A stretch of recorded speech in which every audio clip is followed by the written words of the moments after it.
si ya está listo, Oscar. Sí, ya, profe. Entonces, Voy a compartir pantalla. va.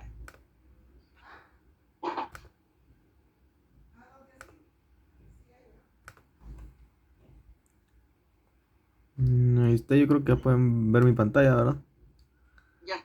Ok, les voy a pasar un video porque el tema de hoy va a ser la estructura de un texto. Les voy a pasar un video sobre la estructura de un texto y luego les doy mi presentación. ¿Qué considerar en el texto para su comprensión y producción? Se escucha y se mira. Sí, se escucha. Ok. Todo texto tiene una estructura. De manera general, esta estructura se divide en dos partes, semántica y de forma. La parte semántica corresponde a las ideas que se desarrollan en el texto y su jerarquización. Para ello, el autor las organiza entre idea principal e ideas secundarias. La idea principal expresa una información básica para el desarrollo del tema que se trata. Por lo tanto, es una unidad. Quiere decir que no depende de otra. Sin ella, el texto no tendría fundamento. Las ideas secundarias surgen de la idea principal. Son formadas por oraciones que amplían, ejemplifican, describen o comentan la idea principal. Al exponer las ideas secundarias en un texto oral o escrito, hay que respetar los aspectos de coherencia y cohesión. La coherencia implica relaciones de causa-efecto, orden, temporalidad, contraste, problema, solución. Para ello debemos utilizar los conectores adecuados, como por ejemplo de causa, a causa de, como, considerando que, dado que, etc. La cohesión se desarrolla a través de mecanismos de referencia, de elipsis y de sustitución. Las definiciones que pueden brindar el diccionario o un manual de alguna disciplina científica son ejemplos de referencia. Estas definiciones son únicas y precisas, por lo que no se prestan a confusión o discusión. Además, corresponden a un hecho real y verificable.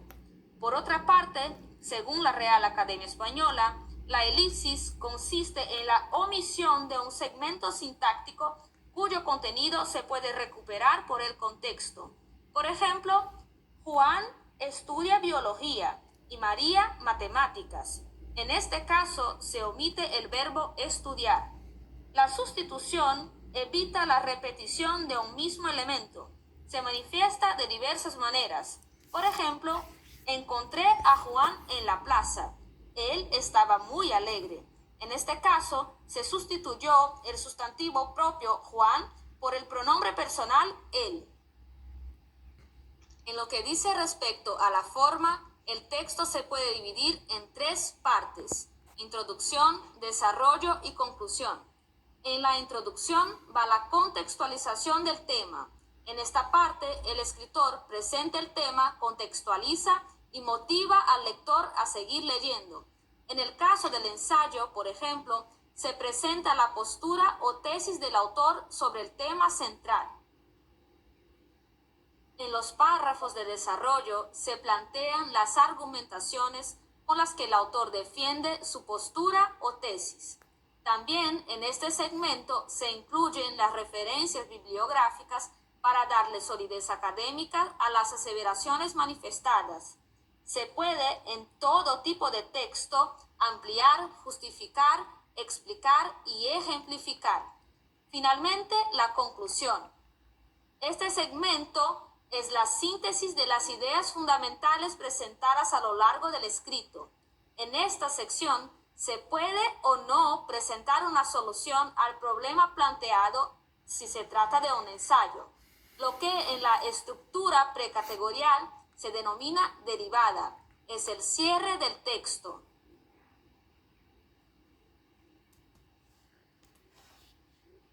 Bueno,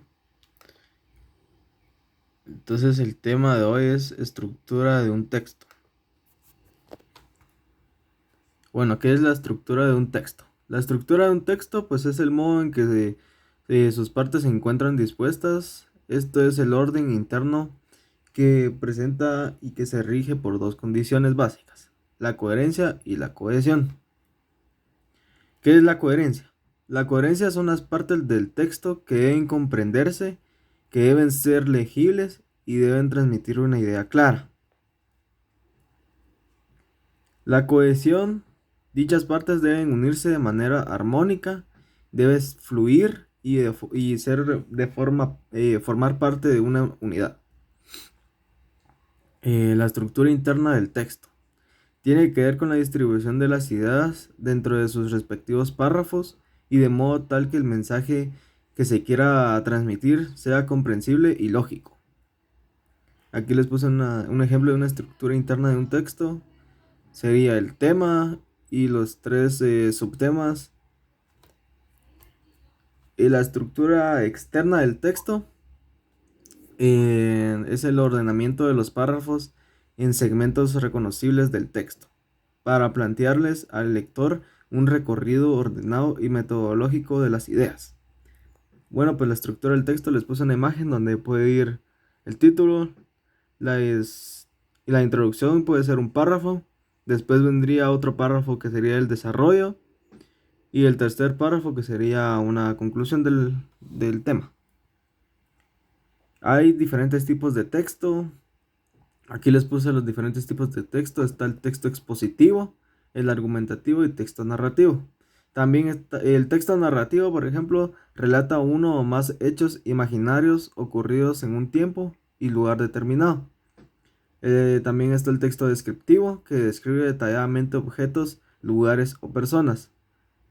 Está el texto expositivo, que desarrolla y explica un tema con el propósito de informar de él. El argumentativo define o refuta una opinión o idea. El instructivo entrega pasos, instrucciones, pautas o indicaciones a seguir.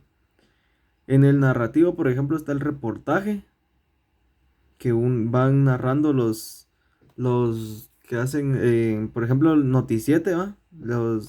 Ellos nos van narrando lo que va pasando en el campo donde ellos están. En el descriptivo está el catálogo. Por ejemplo, están los catálogos de cuando uno va al salón de belleza, les dan un catálogo de uñas o un catálogo de color de pelos y todo eso.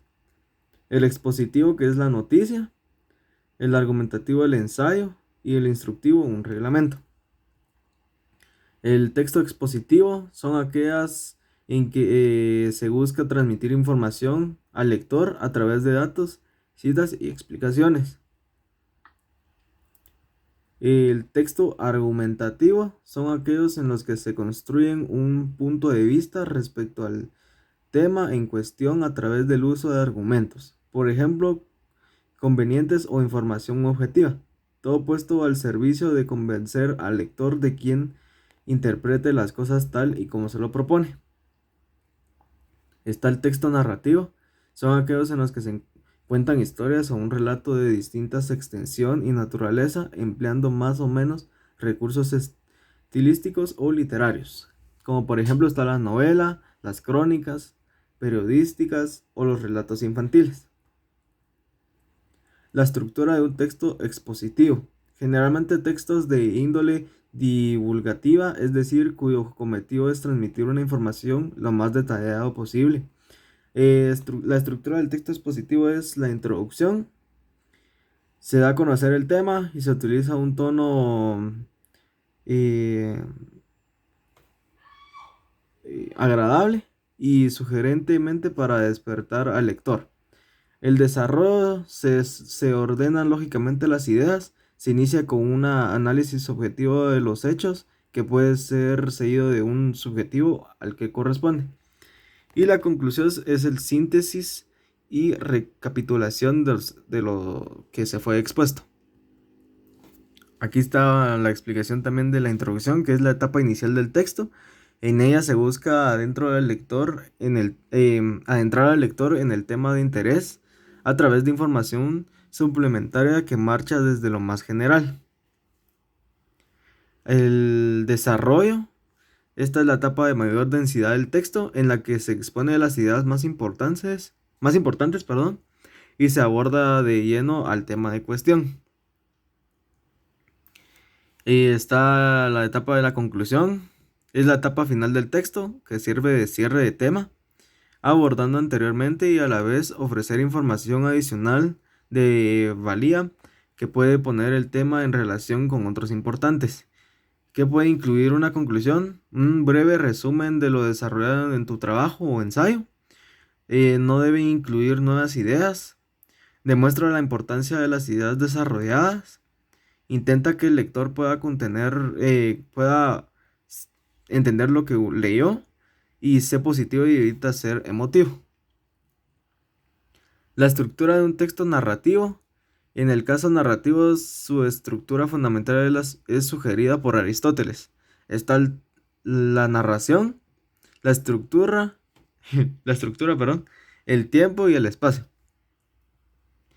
El planteamiento. Esta etapa inicial de todo relato consiste en la necesidad de la presentación de los personajes, es decir, quién es el protagonista del relato, donde ocurre el mismo y otras información que establece el punto de partida del relato. La estructura de la narración. En general, una narración se estructura de 3 partes: el planteamiento, el nudo y el desenlace. El planteamiento es el principio de la narración, el nudo es la parte central de la narración y el desenlace es el final de la historia. Nudo o complicación. Se le puede llamar nudo o complicación. El nudo o complicación es el punto medio de todo relato que se caracteriza por la aparición de obstáculos en el camino del protagonista, es decir, en el enmarañamiento o la complicación del hilo del trama. El desenlace es finalmente el segmento del relato en el que se resuelve el conflicto. Y esto sería todo. Gracias por su atención.